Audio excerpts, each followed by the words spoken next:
मजलगांव नगर परिषद का कामकाज भ्रष्टाचार से पूरी तरह प्रभावित हो गया।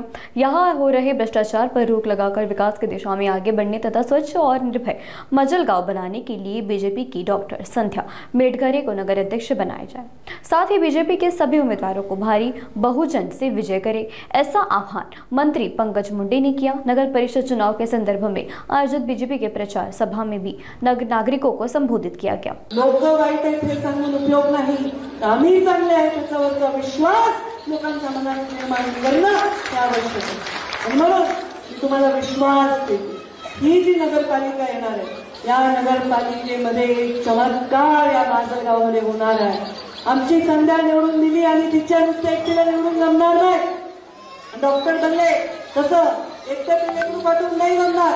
भांडण करायला तिला जोपर्यंत जरा ताकदवर होते आपल्याला सैनिक द्यावं लागतील का नाही तिच्या बरोबर। त्यामुळे सगळ्यांना आपल्याला निवडून पाठवलं तर वर खाली वेगळं करून जमणार नाही। आणि म्हणून मग एक चमत्कार होईल, एक जण कधी न झालेला विकास होईल। मला तर खूप विकास करायचा होता। आता डॉक्टर म्हणाले मागच्या वेळी काय झालं पण ते त्याच्यात सहभागी नाही आहे, ते विषय वेगळे। पण मला खूप वाईट वाटलं की माजलगावच्या नगरपालिकेत पालकमंत्री असून सुद्धा प्रत्येक गोष्ट अडकून पडली। पण आज त्याची परिस्थिती नाही। तुम्ही जर संध्याला संधी दिली तर खूप खूप चांगला विकास होईल। त्या भ्रष्टाचाराच्या प्रचंड या उन्हाळ्यामध्ये आपल्याला एक शीतल संध्या अनुभवायची असेल आणि आपल्याला विकास अनुभवायचा असेल तर कमळाच्या फुलासमोरचं बटन दाबून प्रचंड मतांनी पॅनलच्या पॅनल आपल्याला विजय करायचा। खरंय आमच्या बहिणींनी सांगितलं आपलं नाम मी फिक्स नाही काय नाव रे बेटा तुझं मला ते कळलं। मिसबा तिने सांगितलं की आम्हाला या सरकारमधून काय मिळतं। मी सांगायची गरज आहे, सांगा बरं तुम्ही कोणत्या लाडक्या बहिणी आहेत तिथे आहेत का नाही। आता लाडकी बहीण एकाची आणि दुसऱ्यासाठी मतदान होणार आहे का तसं? कोणाच्या लाडक्या बहीण आहेत तुम्ही? आमच्या महाराष्ट्र सरकारच्या, आमच्या देवेंद्रजी फडणवीस यांच्या लाडक्या बहिणी आहेत। मग तुम्हाला लाडक्या बहिणी केल्याबद्दल तुम्ही भावाला लाड करावंच लागेल ना। तुम्हाला आज कोणी गॅस दिला? प्रधानमंत्री मोदींनी दिला। शेतकरी सन्मान योजना कोणी दिली? प्रधानमंत्री मोदींनी दिली। आपल्याला जनधन योजना कोणी दिली? त्यांनी दिली। आपल्याला पीक विमा कोणी दिला? त्यांनी दिला। आपल्याला आयुष्यमान योजना कोणी दिली? त्यांनी दिली। आपल्या बचत गटाच्या महिलांना ताकद देण्याचे वेळोवेळी निर्णय कोणी केले? त्यांनी केले। आणि हे सगळं करत असताना लाडकी बहीण महाराष्ट्राच्या मुख्यमंत्र्यांची झाल्या असताना आपण दुसरा विचार करण्याची गरजच नाही। मी स्वतः तुम्हाला वचन देते, या नगरपालिकेला निवडून दिल्यानंतर मी दर 3 महिन्याला नगरपालिकेची बैठक मी स्वतः घेईन। या राज्याची मंत्री म्हणून आणि तुमची लेख म्हणून, तुमची पालक म्हणून मी स्वतः घेईन। प्रत्येक बजेट हे व्यवस्थित वाटलं जाईल याची मी स्वतः खात्री करेन। पहिले महिलांची वणवण थांबवू, स्वच्छ गल्ल्या करू, स्वच्छ सगळं म्हणजे डास-बीस काय मलेरिया वगैरे डेंग्यू बिंडू सगळं माजलगावच्या बाहेर वेशीच्या टाकून देऊ। पाणी घरोघरी महिलांना देण्याचं काम करू, स्वच्छ रस्ते करू, चांगल्या शाळा करू, टॉयलेटची महिलांना व्यवस्था करू, मुलींना व्यवस्था करू। अभ्यासिका आता काय मागितलं तर अभ्यासिका मागितली मला परळीमध्ये आमच्या कार्यकर्त्यांनी, तर वेळ अभ्यासिका करू जे IAS IPS होणार आहे। आता मी जालन्याची पालकमंत्री आणि जालना शहरामध्ये 6 अभ्यासिका करते पूर्ण शहरात की गरीब वस्तीतले मुलं सुद्धा शिकून त्यांना IAS IPS व्हायचं असेल तर त्यांना अभ्यास पाहिजे, त्यांना लायब्ररी पाहिजे आणि तिथे TV वगैरे लावून त्यांना ऑनलाईन क्लासेस मार्गदर्शन सुद्धा घेता येईल। असं आपण माजलगावमध्ये उभं करू। या माजलगावला पूर्णपणे दुर्गंधीपासून मुक्त करू, स्वच्छ करू, व्यापारपेठ मोकळी करू आणि यांच्या बाजाराचाही प्रश्न आपण पूर्णपणे मार्गी लावू। मागच्या वेळी पालकमंत्री असताना बाजाराचा प्रश्न मार्गी लावला। लोकल लोकांनी काय तेव्हा वेगळी भूमिका मांडली नाही म्हणजे आम्हाला तिथे परवडत येतेच पाहिजे। सर्वांनी मिळून हा विषय मार्गी लावू आणि या माजलगावला स्वच्छ सुंदर निर्भय असं माजलगाव केल्याशिवाय आपण राहणार नाही। आपल्या राज्यामध्ये सगळ्यात कमी वयाची नगराध्यक्ष पदाची उमेदवार आपली आहे संध्या, तर सगळ्यात जास्त चांगलं काम करणारी नगरपालिका म्हणून माजलगावचं नाव आपण राज्यामध्ये मी पहिल्यांदा निवडून आल्यानंतर तुम्हाला पहिल्यांदा पाठवणार आहे ते इंदोरला भोपाळला निवडून आलेल्या सगळ्यांना तुम्हाला ट्रेनिंग देणार आहे। 10 वर्ष सतत या देशामध्ये पहिल्या नंबरची महानगरपालिका कोणती असेल ते इंदोर आणि भोपाळची सतत. आणि तिथे मी काम केलंय 5 वर्ष. आता मी टीम घेऊन गेले होते माझ्या एन्व्हायरमेंटची आणि माजलगावचे पण सगळे टीमला मी पाठवलंय तिकडे अभ्यास करायला.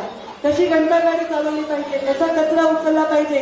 आणि मी पंकजा मुंडे एन्व्हायरमेंट मंत्री यांनी शब्द देते की कचऱ्याचं व्यवस्थापन करणारा प्रकल्प सुद्धा आपण लवकरच माजलगावमध्ये उभा करू. आणि हे काम पूर्णपणे आपण आपल्या बचत गटांना देऊ, म्हणजे गरीब वस्तीतल्या माया माऊलीला स्वतःच्या हाताला काम देऊ. आणि प्लास्टिकचा पूर्णपणे आपण निस्तनाबूत करू आणि याच्यावर प्रक्रिया करणारा उद्योग उभा करू. हाताला काम देऊ, स्वच्छता देऊ आणि निर्भय असं प्रशासन देऊ. याच्यापेक्षा आपल्याला काय पाहिजे? सरकारकडनं आपल्याला काय पाहिजे? आपण निवडणुकीला असं बघतो की निवडणूक म्हणजे दिवाळी आहे. मग दिवाळीची निवडणूक असेल तर पूर्ण 5 वर्ष आपले वय झाले शहरात. निवडणुकीला बघू नका दिवाळी म्हणून, निवडणुकीला करताना म्हणून बघा. निवडणुकीला आपण अशा पद्धतीने बघितलं तर 5 वर्ष मग ते आपल्याला फिरून देत नाही. कुणाचं तुम्ही जेवण खाल्लं, कुणाचा लाभ घेतला, कुणाचं मटण खाल्लं, कुणाची पार्टी खाल्ली, मग त्याच्याकडून कामाची अपेक्षा करू नका. काय आपल्याला अपेक्षा करायची आहे ती चांगल्या माणसाकडून तुमची अपेक्षा पूर्ण होईल. मी विश्वासाची गोड चेहरा आहे, नवीन चेहरा आहे, बाकी चेहरे बघून बघून कंटाळून आला असं ना. किती नवीन चेहरे सांगा बरं. नगराध्यक्ष पदाचे माझ्या लहानपणापासून निदेश बघायला डॉक्टर साहेब तुमचं आयुष्य गेलं त्या चेहऱ्यांवर राजकारण करताना, बरोबर आहे का नाही? हो अरुणाबा. मग आता हे एक नवीन चेहरा आलाय ना, लेकरू आलाय, चांगलंय ना. त्यांना संधी द्या आणि काम करण्याची, नव्या चेहऱ्याला, नव्या उमेदीच्या तरुणाला संधी द्या. खरंच आहे YM नावाचं जे इथे आम्ही काम करणार आहे त्याच्यामध्ये यंग आणि महिला, युथ आणि महिला यांच्यासाठी आम्ही काम करणार. ते युथ कुठल्या जातीचं आहे, कुठल्या धर्माचं आहे ते गोपीनाथ मुंडेने कधी विचारलं नाही, पंकजा मुंडे कधी विचारलं नाही आणि माझ्या नेतृत्वाखाली काम करणाऱ्या कोणीही विचारलं नाही. त्यामुळे प्रत्येक जाती धर्माच्या, प्रत्येक विचारांच्या, प्रत्येकाच्यासाठी काम करण्यासाठी माझं गावाने संधी तर द्या.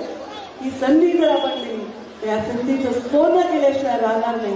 ही संधी परत परत येत नसते. मी परळीला मागच्या 5 वर्षाखाली निवडणूक, 5 नाही आता झाले 8 वर्ष हो. निवडणुकीला पण मध्ये निवडणूकच झाली ना, तर 9 वर्ष म्हणजे 2 टर्म काढले नाही. प्रशासकांनीच काढले 1 टर्म करून. मला शिवाय नाही. प्रश्न असा आहे की मी जेव्हा लढले 9 वर्षापूर्वी, 10 वर्षापूर्वी, तेव्हा मी मंत्री होते. मी म्हणायचे मला काही नको, मला फक्त काम करू द्या परळीने. नाही केलं मग आता म्हणत राहिलो, हे राहिलं, काही असतं तर हे झालं असतं.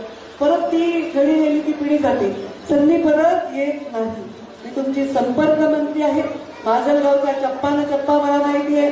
माजलगावचं राजकारण मला पूर्ण माहिती आहे. हे सगळे मंचावर बसवावे लागतात. त्यांना सगळ्यांना बसवून आमच्या शिंदे साहेबांचे मी जाहीर आभार मानेन की त्यांनी आम्हाला आमच्या नगराध्यक्षपदासाठी मदत केली. त्यांनी त्यांच्या नगराध्यक्षपदाचा उमेदवार काढून दिला. अक्षरशः 30 सेकंदामध्ये मोठ्या मनाचे त्यांनी मला म्हणलं इथे आमची सीट लागलीच आहे, आपल्या असं असं आहे. त्यांनी 30 सेकंदात निर्णय घेतला आणि त्यांचे जाहीर आभार मानले. त्यामुळे इथे कोणी आपला शत्रू नाही. आपला जे आहे शत्रू तो आहे भ्रष्टाचार. आपला अडचणीचा विषय आहे तो गैरकारभार आणि त्याला निस्तनाबूत करायचंय आणि आपल्याला अत्यंत चांगलं काम या माजलगावमध्ये उभं करायचं. त्या माजलगावमधल्या लोकांसाठी रोजगार, या माजलगावमधल्या लोकांसाठी आरोग्य, चांगलं माजलगावमध्ये आरोग्याची सुविधा, एखाद्या मल्टी स्पेशालिटी चांगले व्यवस्था या भागात. म्हणजे आमच्या मुख्यमंत्री जी आपला इथला एक नगरसेवक त्याचं ऑपरेशन आपण केलं होतं ना, त्याला आजारी होता मला वाटतं, तर मुख्यमंत्री सहायता निधीच्या संदर्भात सुद्धा स्पेशल आपण मुख्यमंत्र्यांना विनंती करू की जिथे जिथे नगर अध्यक्ष आपला निवडून येणार आहे, जिथे जिथे नगरपालिका आपल्या आहेत त्या ठिकाणी मुख्यमंत्री सहायता ट्रस्ट सुरू करू, म्हणजे गरीब लोकांच्या इलाजाला खूप मोठी मदत आपल्याला या माध्यमातून मिळेल. मी माजलगावची जबाबदारी घेते. तुमचा माझा विश्वास आहे का? कोणाचा माझ्यावर विश्वास नाही? हात वर करा. नाही रे, बरं मी चांगला प्रश्न विचारतो. कोणाचा माझ्यावर विश्वास आहे ते हात वर करा. हात वर करा.